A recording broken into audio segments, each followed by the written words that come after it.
Hello!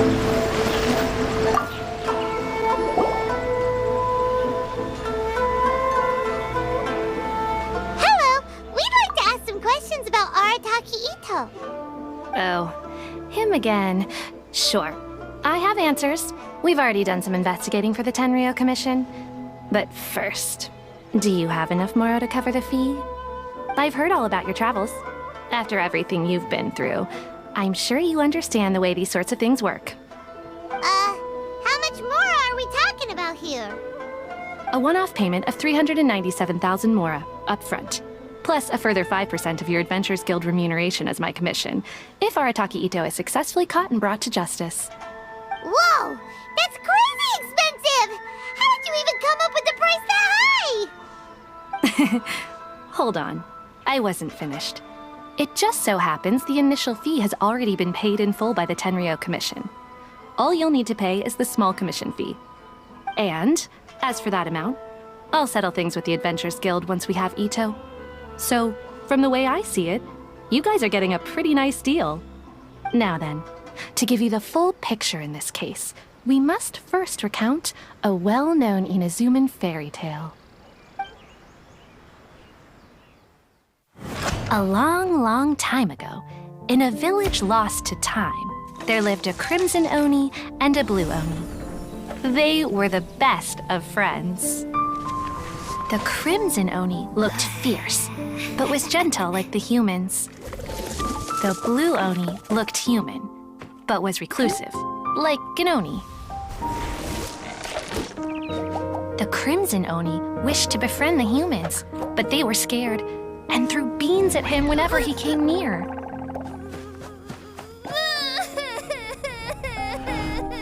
So the Blue Oni said to the Crimson Oni, Akka, I'll cause trouble in the village. You come and stop me.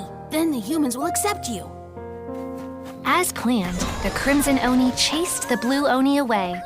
The Crimson Oni's deeds spread throughout the land, and people finally accepted him. But when the Crimson Oni went to tell the Blue Oni the good news, he was gone and left only a letter behind. I went traveling. Don't come find me or they'll treat you as a naughty little Oni. But don't worry about me. No matter where I go, we'll always be friends.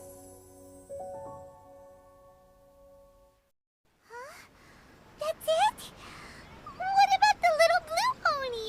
Whatever happened to him? I suppose the Blue Oni simply disappeared, never to be seen again.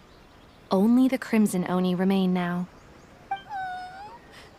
But the Blue Oni was just an innocent little kid! Of course it does. Otherwise, I wouldn't go through all the trouble of telling it. One interpretation is that the story is actually broadly based on historical events and that Arataki Itto is, in fact, a descendant of the Crimson Oni. What I'm trying to tell you is that the Oni have sacrificed a lot in the past in order to finally integrate themselves into human society. But there are still some volatile personality traits in the Oni bloodline. Every generation of Oni inherits these traits. So while Arataki Itto has never been known to commit a wrongful act in the past, can we ever completely rule out the possibility of him one day allowing this side of him to take over? But how could he do that? After the Blue Oni's sacrifice? That would be such a betrayal! That's a very old story. Nobody knows how long it's been since the Blue Oni disappeared. We can only assume that they have long since died out, in which case, it would be quite a stretch to say it still counts as a betrayal at this point. Besides, the suspect has already confessed.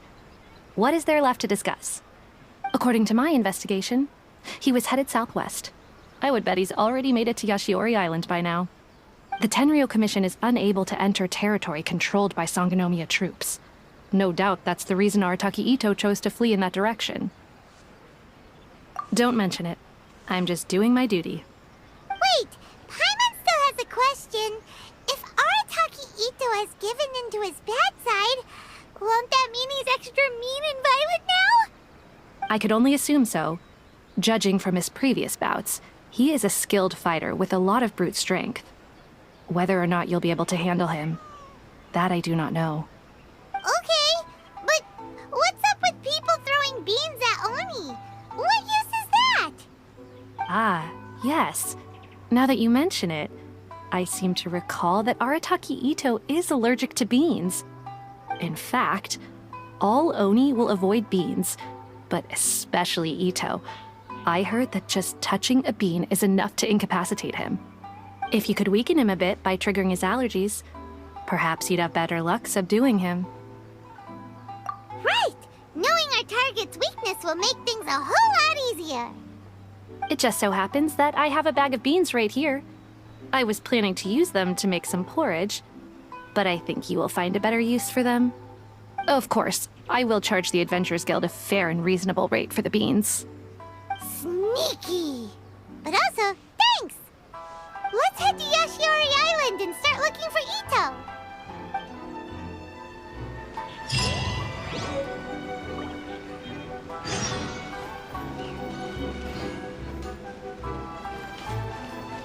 Please speak to President Song. I'm just a helper.